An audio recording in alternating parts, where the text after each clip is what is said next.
আসসালামু আলাইকুম। কেমন আছেন সবাই? আমার আম্মুর বাসায় আজকে আসছি। আম্মুর বাসায় আসছি, কি কি রান্না করতেছি দেখেন। আমার আম্মু বলতেছে, এই যে আমার আম্মু খিচুড়ি রান্না করছি, তারপরে এই যে হাঁসের মাংস রান্না করতেছি, তারপরে রূপচাঁদা মাছ ভাজি হইতেছে। এই যে চান্দা মাছ ভাজবো, ভাজি আলু দিব, আলু দিব হাঁসের মাংসে দেখা। ওই যে আলু এগুলো ভাজি করবো। 15ই ডিসেম্বর পালন করছি, ওই উপলক্ষে আমার আম্মু আমাদেরকে দাওয়াত দিছিল।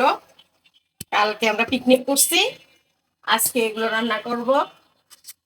নারিকেল দিয়ে আলু দিয়ে হাঁসের মাংস, আর রূপচাঁদা মাছ ভাজি করব, আর খিচুড়ি আছে।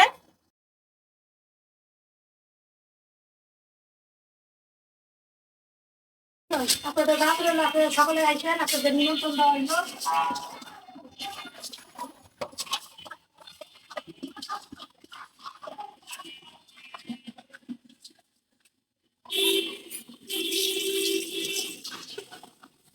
মাংস তরকারি আসছে,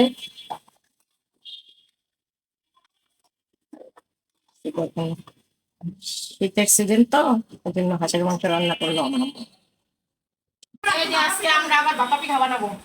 এই যে পুরি ভাপা পিঠা বানাবো, নারকেল পিসছি, এই যে পুরি আনছি, রান্না বান্না শেষ হোক তারপরে পিঠা বানাবো, আপনাদের দাওয়াত পিঠা।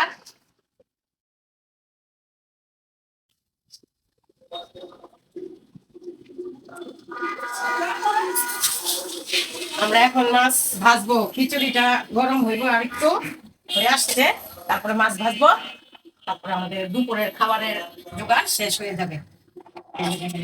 মাছ ভাজতে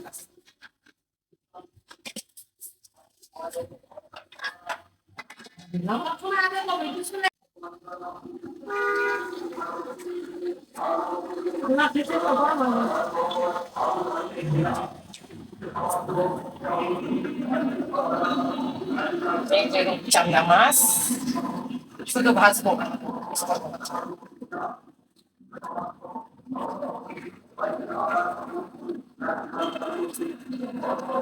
মাছ ভাজা, তেলটা গরম হইতেছে, তেল গরম হোক, তারপরে মাছটা কড়কড় করে ভাজবো। মাছের সাথে আর কিছু দিব না, আর ভালো লাগবে না।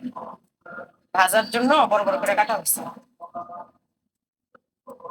আপনারা কি বলেন, এটা রূপচাঁদা সাদাটা। আরেকটা আছে, ওইটা ওই যে লাল কালারের, ওইটাকে বলে রাক্ষসী মাছ। ওইটা না, এটা হচ্ছে একবারে সামুদ্রিক রূপচাঁদা।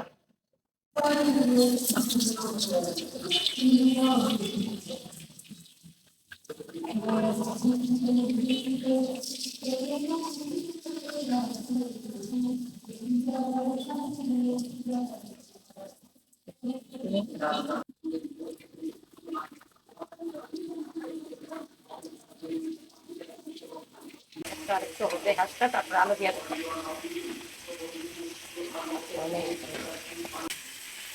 তো এখন রান্না বান্নার প্রস্তুতি শেষ হয়েছে, আপনারা ভালো থাকেন, পরে আবার আপনাদের সামনে আসবো। আসসালামু আলাইকুম।